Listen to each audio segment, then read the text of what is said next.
Welcome to DSEJ Home Classes, an attempt to connect learner with instructor, a digital initiative by Directorate of School Education, Jammu. Today my topic is from genetics. Today we'll discuss chromosomal disorders. What are genetic disorders? A genetic disorder is a disease that is caused by an abnormality in an individual's DNA. जब किसी भी individual के DNA में कोई fault आ जाए, कोई abnormality आ जाए, उसी से जेनेटिक डिसऑर्डर्स होते हैं। और डीएनए प्रेजेंट कहाँ पर होता है? किसी भी सेल के अंदर उसके न्यूक्लियस में जो क्रोमोसोम्स हैं, chromosomes are made up of DNA. तो कोई क्रोमोसोम का डिफेक्ट हो, कोई जीन का डिफेक्ट हो या डीएनए का डिफेक्ट हो, उन सबको हम जेनेटिक डिसऑर्डर्स बोलते हैं। ये एक ब्रॉड टर्म है। Whereas genetic disorders further two types के हैं। First, Mendelian disorders. ये वो disorders हैं जो mainly because of single gene. The pattern of inheritance of such disorders can be traced in family. जब हम inheritance को families में flow chart diagram की form में explain करते हैं, inheritance को, जब हम inheritance के pattern को, किसी भी जीन के इनहेरिटेंस के पैटर्न को किसी भी फैमिली में फ्लो चार्ट डायग्राम की फॉर्म में रिप्रेजेंट करते हैं, उसी को हम पेडिग्री एनालिसिस बोलते हैं।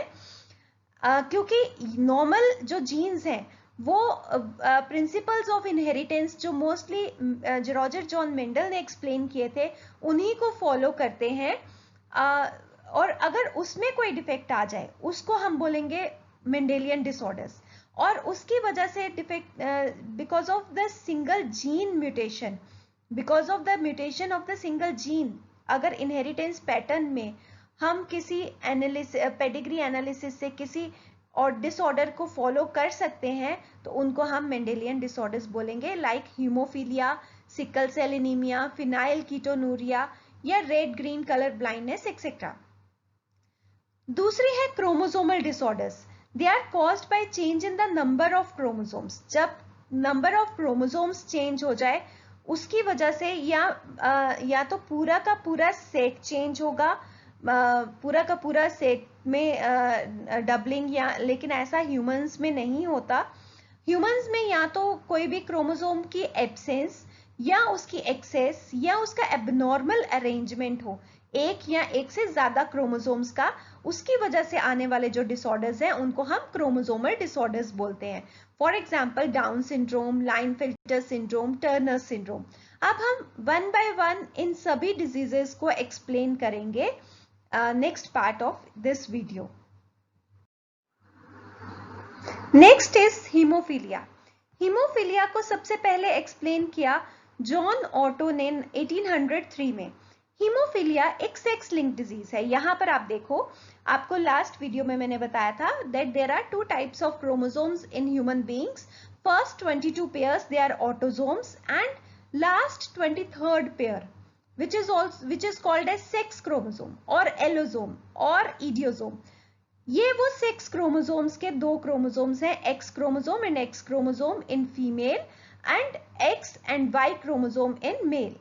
अब यहां पर आप देख सकते हो इस एक्स क्रोमोसोम पर एक जीन है H, एक वर्ड लिखा है H। ये H एक एलील को रिप्रेजेंट कर रहा है which is for the formation of haemophilic factor. जब ये H एलील प्रेजेंट होता है तो हीमोफिलिक फैक्टर जो है वो प्रेजेंट नहीं होता। तब उस टाइम पर उस फैक्टर की फॉर्मेशन नहीं होती जब जिससे क्लॉटिंग हो। अगर बॉडी में कोई कट लग जाता है तो थोड़ी ही देर में हमें उस पर क्लॉट बन जाता है। क्लॉट बनने के बाद वो ब्लीडिंग वहां से रुक जाती है। लेकिन अगर किसी भी इंडिविजुअल में ये H जीन प्रेजेंट होगा, ये रिसेसिव फॉर्म है जीन का, अगर ये H जीन प्रेजेंट होगा तो ये उस क्लॉटिंग फैक्टर को बनने नहीं देगा और क्लॉटिंग नहीं होने देगा और छोटे से कट से भी ब्लीडिंग जो है वो काफी ज्यादा हो जाएगी। इसलिए इस डिजीज को ब्लीडर्स डिजीज भी बोलते हैं। और क्योंकि इसका एलील सेक्स क्रोमोसोम पर प्रेजेंट है इसलिए इसको सेक्स लिंक्ड डिजीज बोलते हैं। क्योंकि इसको ब्लीडर्स डिजीज इसलिए बोला जाता है, जैसे मैंने अभी आपको बताया कि एक माइनर कट भी होगा तो वहां से भी इतनी ब्लीडिंग हो सकती है that the person may lead to death. Since she does not possess, he or she does not possess anti-hemophilic globulin or factor 8 hemophilia A and plasma thromboplastin factor 9 hemophilia B. So in hemophilia, blood lacks the capacity to coagulate. As a result of continuous bleeding, the patient may die of blood loss and rarely survive to attain marriageable death. There is no permanent cure of this disease. इसका कोई भी permanent cure नहीं है क्योंकि ये genes में present है. हर एक cell का gene ऐसा ही होगा. लेकिन in case of females, अब आप ध्यान से समझना, in case of females, there are present 2 X chromosomes in the sex chromosome pair. क्योंकि उनमें 2 X chromosomes हैं sex chromosome pair में, तो अगर एक X पर ये रिसेसिव जीन प्रेजेंट है तो दूसरे X पर, जिसके ऊपर कुछ नहीं लिखा है, दूसरे X के ऊपर नॉर्मल जीन प्रेजेंट है. नॉर्मल जीन डोमिनेंट है. नॉर्मल जीन क्योंकि डोमिनेंट है वो इस H को एक्सप्रेस नहीं होने देगा और नॉर्मल क्लॉटिंग फैक्टर बनाएगा. और फीमेल जो है उसमें कभी भी कट से इतनी ब्लीडिंग नहीं होगी, उसमें नॉर्मल क्लॉट की फॉर्मेशन हो जाएगी क्योंकि उसमें क्लॉटिंग फैक्टर बनेगा. वो क्लॉटिंग फैक्टर इस X पर प्रेजेंट नॉर्मल एलील बना रहा है. तो फीमेल्स जो हैं उनमें ये डिजीज एक्सप्रेस नहीं होती. क्योंकि एक्सप्रेस नहीं होती इसलिए उनको कैरियर बोला जाता है. They are not sufferers. वो सफरर्स नहीं है, वो कैरियर्स हैं. लेकिन अगर फीमेल में दोनों एक्स पर H प्रेजेंट हो तब फीमेल क्या होगी? सफरर होगी, क्योंकि तब नॉर्मल कोगुलेशन फैक्टर नहीं बनेगा, क्लॉटिंग फैक्टर नहीं बनेगा, क्योंकि दोनों रिसेसिव एलील्स प्रेजेंट हो जाएंगे. तो हेटेरोजाइगस कंडीशन में, मतलब जो यहां पर लिखी गई है हेटेरोजाइगस कंडीशन, मतलब जिसमें एक रिसेसिव एलील है, एक डोमिनेंट एलील है. हेटेरोजाइगस कंडीशन में जिसमें 2 डिफरेंट एलील्स हैं, उस कंडीशन में फीमेल हमेशा कैरियर होगी, सफरर नहीं होगी. तो जब इस फीमेल में गैमीट्स बनेंगे, half of the gametes contain this X and half of the gametes contain this XH. अगर ऐसी फीमेल की मैरिज होती है नॉर्मल मेल से, तो उसमें जो कंडीशन होगी मेल में XY, उसमें नॉर्मल कंडीशन है, उसमें X जो है that contains normal allele for the formation which can form clotting factor. तो उसमें जो गैमीट्स बनेंगे, half of the gametes contain X and half of the gametes contain Y. अब देखो यहाँ पर नेक्स्ट क्या होगा, अगर ये X इस नॉर्मल X से कंबाइन करता है तो नॉर्मल फीमेल की फॉर्मेशन होगी. अगर ये नॉर्मल X इस नॉर्मल Y से कंबाइन करता है तो नॉर्मल मेल की फॉर्मेशन होगी. लेकिन अगर ये XH कंबाइन करता है इस नॉर्मल X से तो कैरियर फीमेल की ही फॉर्मेशन होगी, कैरियर फीमेल होगी, सफरर नहीं होगी. So female carrier female always give birth to carrier daughter female. Normal female भी होंगी, कैरियर फीमेल डॉटर बनेगी, सफरर नहीं बनेगी. देन XH, अगर ये XH गैमीट कंबाइन करता है इस Y से तो जो कंडीशन आएगी वो XHY आएगी. यहां पर एक ही X है और एक ही एलील है. इस एलील की दूसरी कॉपी नहीं है क्योंकि Y पर ये जीन नहीं होता, Y पर ये जीन नहीं होता. इस X पर ही ये जीन प्रेजेंट है, इसकी एक ही कॉपी होती है. इसलिए मेल जो होते हैं वो हेमीजाइगस होते हैं, क्योंकि मेल में एक ही कॉपी होती है, वो हेमीजाइगस होते हैं. तो इसलिए मेल में ये एलील अपने आप को एक्सप्रेस करेगा और मेल जो है वो हमेशा क्या होंगे, अगर ये एलील को कैरी कर रहे हैं तो वो सफरर ही होंगे. सो फीमेल से ये जीन किस में कैरी हुआ? सन में. फीमेल से ये डिजीज किस में पास ऑन हुई? सन में. डॉटर में भी हुई, but daughter acts as carrier. Sufferer कौन एक्ट करेगा? सन. इसलिए फीमेल से सन में. अब आप नेक्स्ट में देखोगे, अगर ऐसे का क्रॉस, नेक्स्ट इस मेल का क्रॉस अगर नॉर्मल फीमेल से क्रॉस करता है, अगर नॉर्मल फीमेल से क्रॉस करता है, आप कॉपी पे बना के देखना कि अगर नॉर्मल X इस XH से कंबाइन करेगा तो कैरियर फीमेल बनेगी. अगर नॉर्मल X इस Y से कंबाइन करेगा तो क्या बनेगा? Normal male. अगर X इस XH से, सो कैरियर फीमेल्स की फॉर्मेशन होगी और नॉर्मल सन्स की फॉर्मेशन। तो मेल कभी भी अपने सन में ये जीन पास नहीं करता, because male never passes its X chromosome to his son. उसमें हमेशा सन में हमेशा क्या जाता है, मेल से वाई क्रोमोसोम ही जाता है। इसलिए ये कभी भी अपनी ये जो डिजीज एक्स लिंक्ड डिजीज है ये सन में पास नहीं करेगा, हमेशा किस में पास करेगा, फीमेल में, और वो फीमेल क्या होगी, डॉटर क्या होगी, कैरियर होगी। इट इज कॉज्ड, अब यहां से पढ़ेंगे हम, it is caused by the presence of recessive sex linked gene H on X chromosome. A female becomes hemophilic only when both its X chromosomes carry the gene H.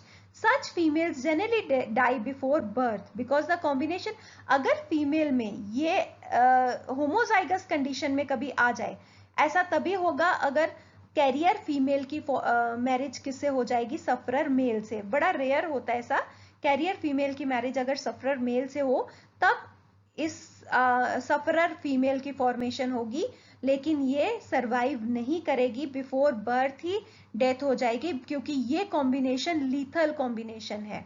Lethal means which lead to death.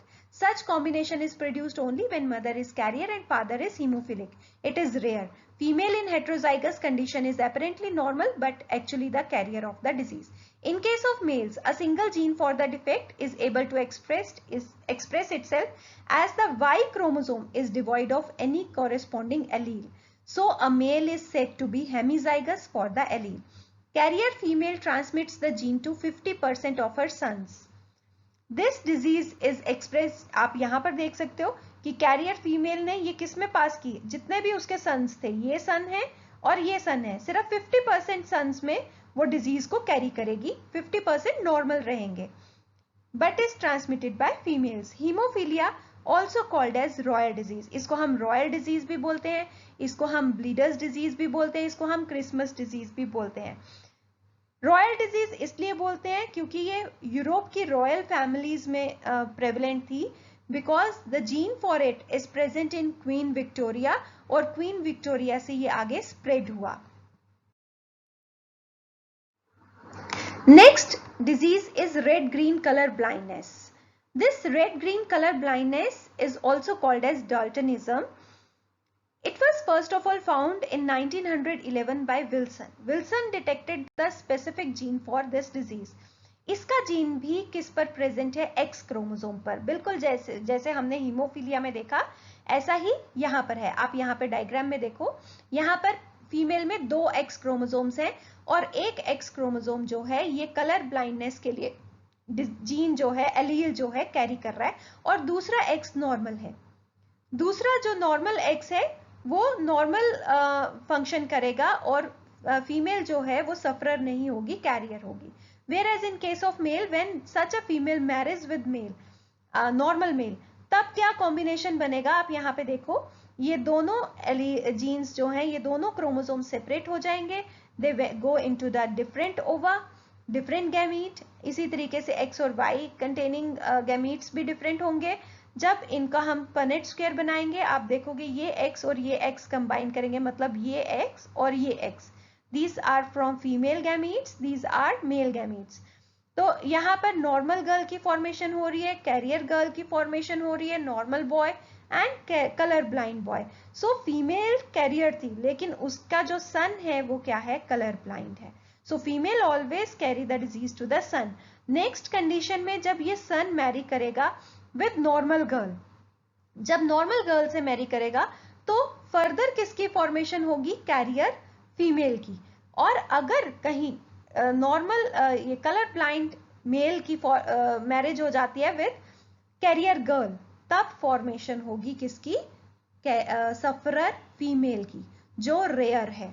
So this type of mutation is expressed only in males, however it is rarely reported in females. This is due to the reason that only one X chromosome and so only one allele for this gene, that is they are hemizygous, जैसे हमने next last disease में बोला। Due to this reason mutation of this gene expresses a phenotypic change. In heterozygous condition in females colour blindness a recessive trait is not expressed, क्योंकि फीमेल्स में दूसरा allele present है उसको कवर करने के लिए। सो यहाँ पर कलर ब्लाइंडनेस के लिए कुछ इंटरेस्टिंग फैक्ट्स हैं, वो क्या है, मेल्स आर नेवर कैरियर्स, वो सफरर्स होते हैं। दे ट्रांसमिट, क्योंकि उनमें एक ही एक्स क्रोमोसोम होता है, और वो ये डिजीज को ट्रांसमिट करते हैं अपनी डॉटर में, ना कि सन में, क्योंकि उनसे कभी भी एक्स क्रोमोसोम सन में नहीं जाता, वाई क्रोमोसोम सन में जाता है तो ही सन की फॉर्मेशन होती है। Colour blindness is more common in males than in females. color blind females always have color blind fathers and always produce color blind sons.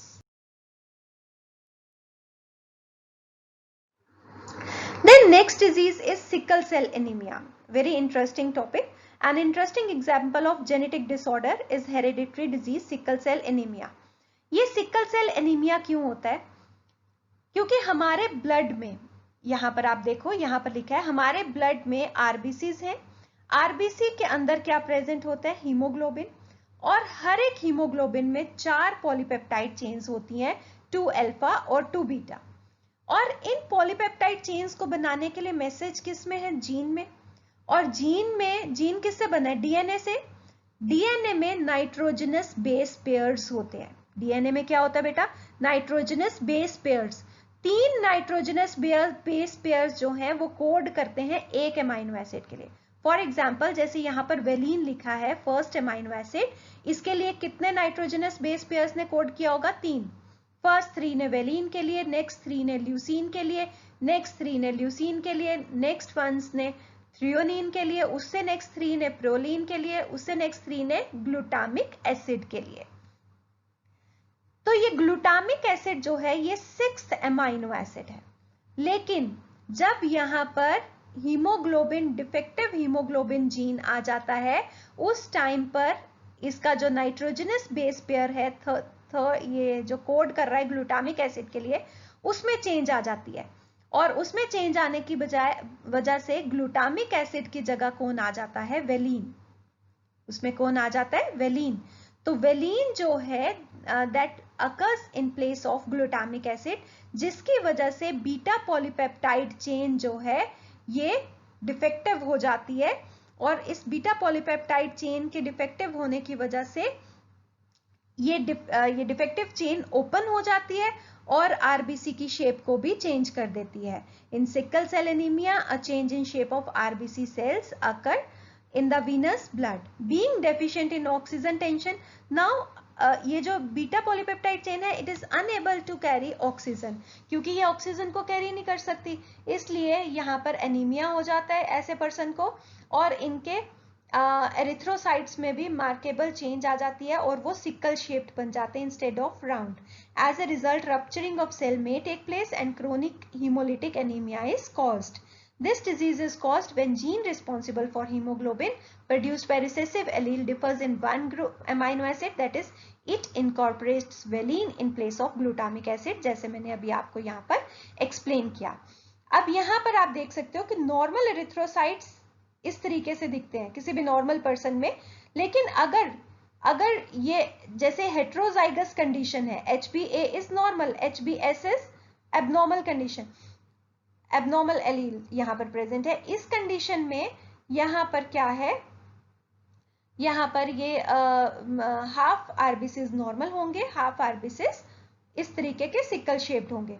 लेकिन अगर HbS कंडीशन है लाइक दिस, जैसे यहाँ पे, तो यहाँ पर ये क्लम्प्ड जैसे बन जाएंगे आरबीसीज, सिकल शेप्ड बनेंगे और क्लम्पिंग जैसी हो जाएगी, जिसकी वजह से ये पर्सन जो है इवन बिफोर डेथ ही इसकी डेथ हो जाएगी, बिफोर बर्थ ही इसकी डेथ हो जाएगी, क्योंकि ये लीथल कॉम्बिनेशन है।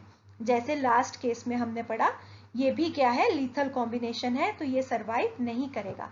इसमें आप देख सकते हो यहाँ पर नॉर्मल हीमोग्लोबिन है और ये हेट्रोजाइगस कंडीशन बताई है, ये S shows sickle shaped haemoglobin.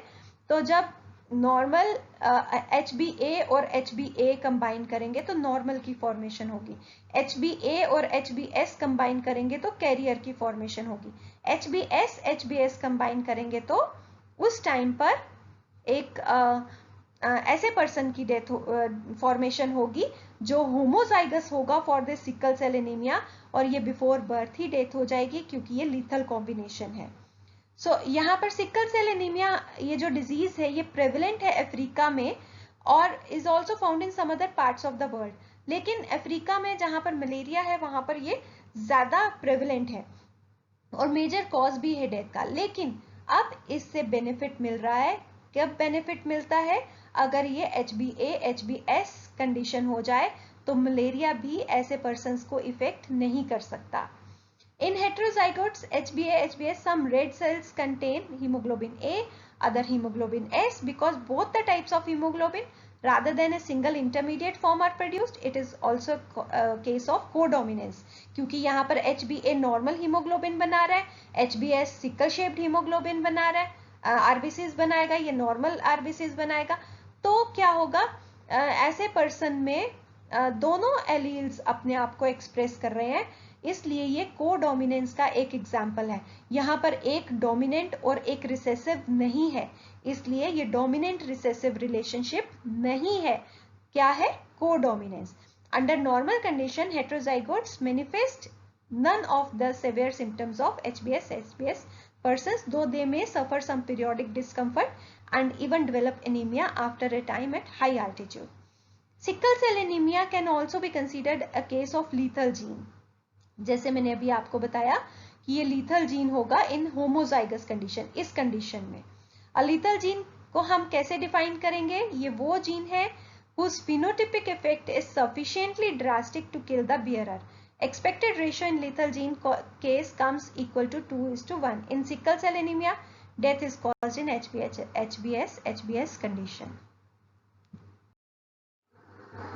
Next disease is phenylketonuria. It is characterized by abnormal increase in level of phenylalanine. हमारे ब्लड में फिनाइलएलेनिन का एबनॉर्मल इंक्रीज हो जाएगा अगर ये डिफेक्टिव एलील प्रेजेंट होगा।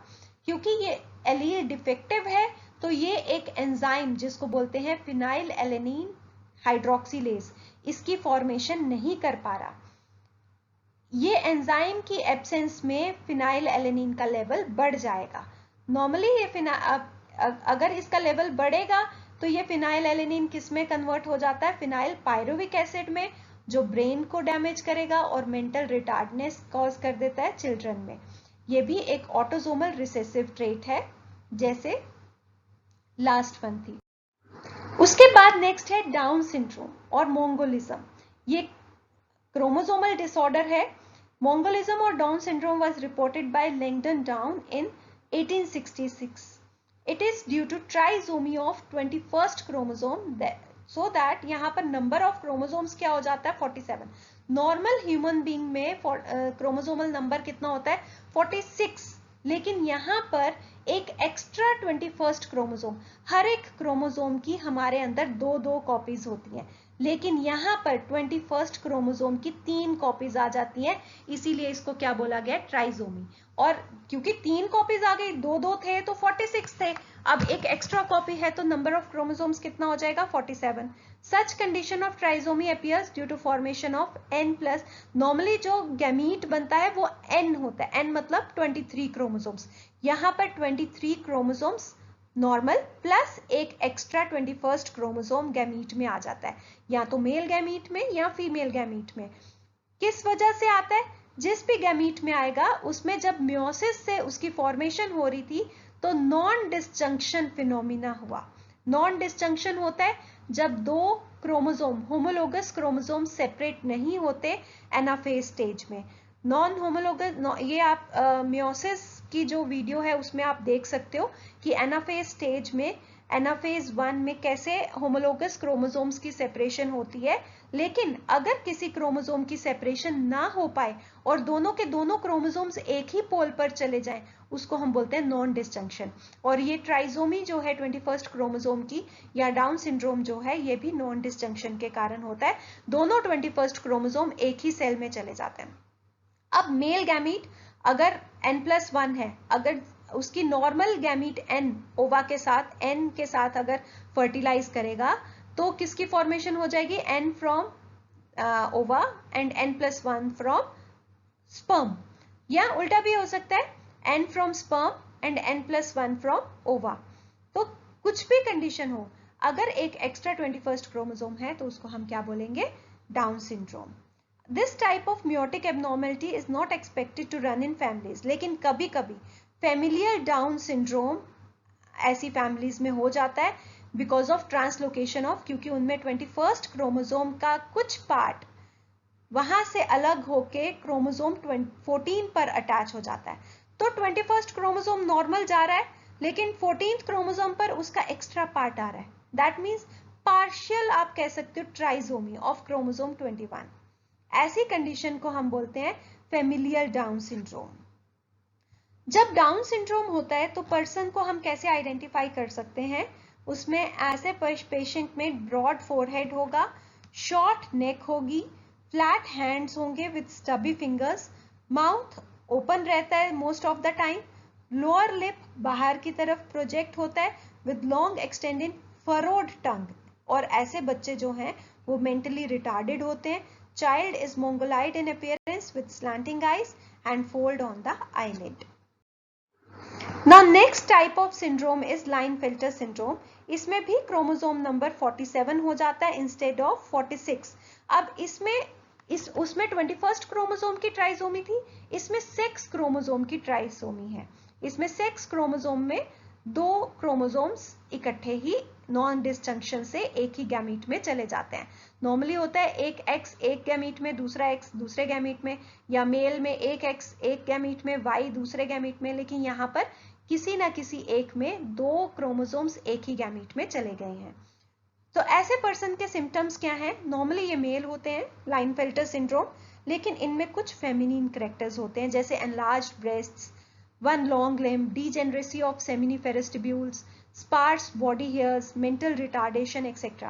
Males with such conditions show above average height and subnormal intelligence. They are prone to psychopathic tendencies, like mostly aggressive होंगे।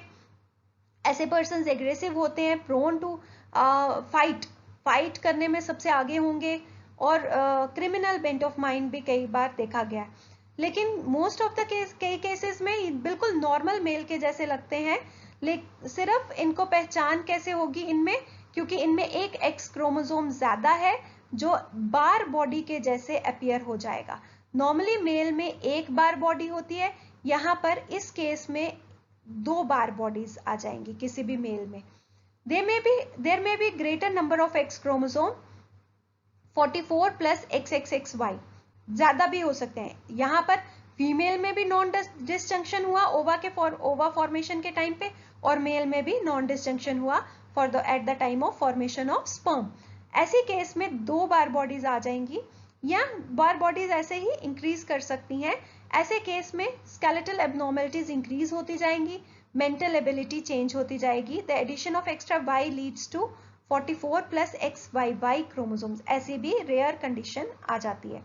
Presence of extra X chromosome in females with 44 plus XXX, 44 plus 4 times X, ऐसी conditions भी देखी गई हैं। Abnormal sexual development से या mental retardation show करते हैं। Female bear normal genitalia, such individuals are sterile. Then next is Turner syndrome. It is one of the most common type of female genetic disorder characterized by hypogonadism.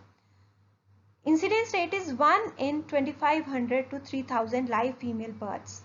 सबसे पहले H.H. Turner ने इसको find out किया था, इसीलिए इसको Turner syndrome बोलते हैं 1938 में। कैरियोटिपिक स्टडीज से हमें पता चलता है कि ऐसी फीमेल्स में 45 क्रोमोसोम्स होते हैं, नॉर्मली 46 होते हैं। जैसे नॉर्मल कंडीशन क्या होती है? 44 प्लस XX, यहाँ पर एक ही X है, दूसरा X है ही नहीं, उसकी जगह 0 लिखा है। Chromosome in which 1 X chromosome is less than the normal karyotype. तो यहाँ पर इस सेक्स क्रोमोसोम के लिए क्या है? मोनोजोमिक कंडीशन है। जब 3 क्रोमोसोम्स आ जाते हैं तो ट्राइसोमिक, जब 1 होगा तो मोनोजोमिक। अब इनके सिम्टम्स क्या हैं? फीमेल इंडिविजुअल जो है वो फीमेल होगी, शॉर्ट स्टेचर होगा, अंडरडेवलप्ड ब्रेस्ट्स होंगी, रिड्यूस्ड ओवरीज होंगी, और यूटेरस भी रिड्यूस होगा। oogenesis नहीं होगा, दैट मीन्स ओवा फॉर्मेशन नहीं होगी, मेंस्ट्रुअल साइकिल नहीं होगा, प्यूबिक हेयर लिटल होंगे, मेंटल रिटार्डेशन होगी, इनफर्टिलिटी होगी, webbing of neck, peripheral lymphoedema, heavy neck muscles, somatic cells with no sex chromatin. Then origin. Turner syndrome originates from the development of an abnormal zygote formed by the fusion of an abnormal egg जिसमें कोई भी x chromosome नहीं था, जब उसकी gymnosperm के साथ fusion होगा, गाइनोस्पर्म होता है एक्स कंटेनिंग स्पर्म, स्पर्म जिसमें एक्स हो, ऐसे गैमीट के साथ जब फ्यूजन होगा तब ऐसी फीमेल की फॉर्मेशन होगी, या फिर due to the fusion of normal egg with no sex chromosome, ऐसा स्पर्म जिसमें ना ही एक्स था ना ही वाई था, ऐसा एबनॉर्मल स्पर्म जिसमें कोई भी सेक्स क्रोमोसोम नहीं था। सो यहाँ पर हमारी ये डिजीजेस हमने कवर करी। नेक्स्ट टॉपिक्स में नेक्स्ट वीडियो में कवर करूंगी, लाइक पेडिग्री एनालिसिस जिसका अभी मेंशन हुआ था, और भी टॉपिक्स हैं, so we'll take up those topics in the next video. Thank you for watching it.